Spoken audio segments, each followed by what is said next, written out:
kesempatan kali ini saya akan memberikan sebuah jurnal refleksi minggu ke-18 ya. Jadi di sini saya menggunakan round robin ya. Jadi di sini ada pun beberapa pertanyaan di mana menyangkut masalah dari kegiatan-kegiatan yang ada pada LMS ya. Jadi yang pertama adalah apa hal yang paling Anda kuasai setelah pembelajaran hari ini, dan mengapa Anda merasa hal tersebut bisa membuat Anda sangat menguasainya. Pertanyaan kedua adalah apa hal yang belum Anda kuasai setelah pembelajaran hari ini ya, apa yang akan Anda lakukan untuk mengatasi hal tersebut. Pertanyaan ketiga adalah apa hal yang masih membingungkan Anda dari pembelajaran hari ini. Hal yang keempat adalah ceritakan hal apa saja yang membuat hal tersebut membingungkan, seperti itu ya.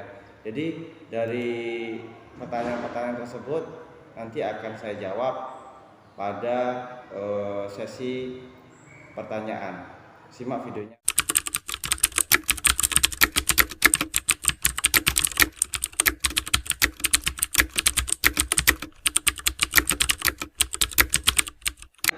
Yang saya kuasai sejauh ini adalah di dalam modul 3.1 dalam ruang kolaborasi, forum diskusi, dan presentasi mendorong saya untuk lebih aktif ya dalam kegiatan sesuatu yang bisa memecahkan kasus seperti itu, dan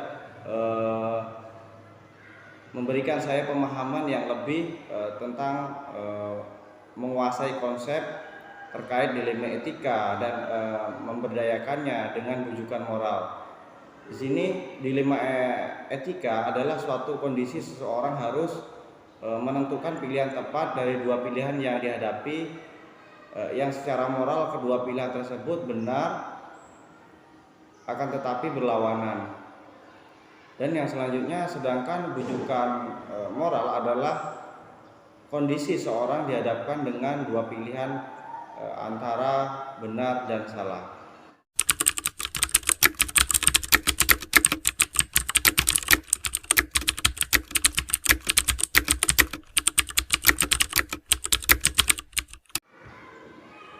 Terkait materi yang kedua adalah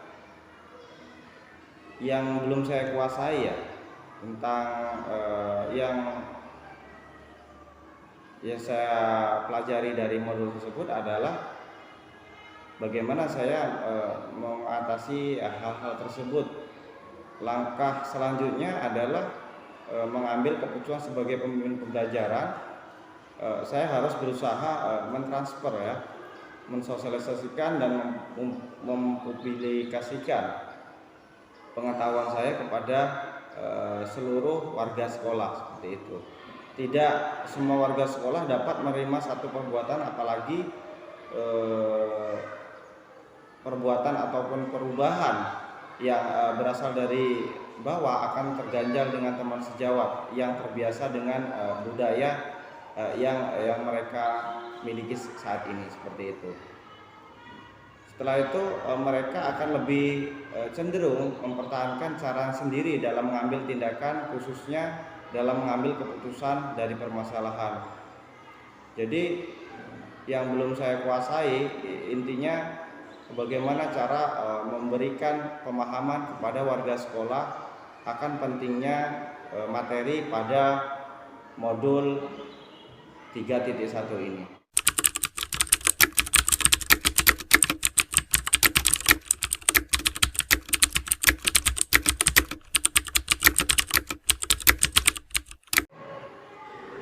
Pertanyaan selanjutnya mengenai hal apa yang membingungkan ya. Jadi yang menurut saya membingungkan adalah bagaimana cara kita menentukan permasalahan tersebut dan memberikan bagaimana yang dikategorikan sebagai dilema etika ataupun aspek-aspek yang terdapat pada modul 3.1 tersebut. Dari pemahaman dan pendalaman aktivitas pembelajaran di dalam ruang kolaborasi di refleksi terbimbing sejauh ini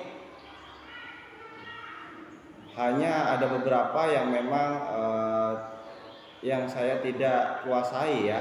Bagaimana cara mengambil keputusan itu masih seperti konsep awal seperti itu. Dan bagaimana pembelajaran tersebut tetap menguatkan saya untuk mengambil keputusan sebagai pemimpin pembelajaran. Di situ saya merasa semangat dengan adanya pola-pola ataupun rumus yang sudah disajikan di dalam berpihak kepada murid ya. Intinya bagaimana kita menjadi pemimpin pembelajaran yang disukai oleh murid dan guru, seperti itu. Langkah awal yang membuat saya masih sedikit bingung adalah bagaimana cara mengimplementasikan ya, mulai dari konsep pengambilan keputusan dengan 9 langkah penguji pengambilan keputusan, kemudian berkoordinasi dan meminta izin kepada kepala sekolah sebagai pemimpin tertinggi di sekolah serta pengawas dan guru-guru senior lainnya untuk bisa mengadakan sosialisasi terkait dengan modul pemimpin pembelajaran ini. Saya memberikan berbagai cara ya, dengan adanya kegiatan-kegiatan KKG mini ataupun kegiatan-kegiatan sosialisasi yang diadakan di gugus saya dan komunitas praktisi tentunya sangat dibutuhkan dalam memberikan dorongan untuk rekan-rekan sejawat. Dengan adanya mengimplementasikan 9 langkah pengujian dan pengambilan keputusan, semua warga sekolah mendapatkan pengetahuan ya dengan adanya tersebut terkait 9 langkah penguji pengambilan keputusan dan bersama-sama menerapkan dalam kehidupan sehari-hari. Mungkin dengan adanya kegiatan tersebut dapat merangsang guru-guru sekitar untuk dapat mengimplementasikan dari 9 langkah pengujian pengambilan keputusan. Mungkin itu saja jurnal refleksi minggu 18 saya pada hari ini. Saya akhiri, wabillahi taufiq wal hidayah. Wassalamualaikum warahmatullahi wabarakatuh.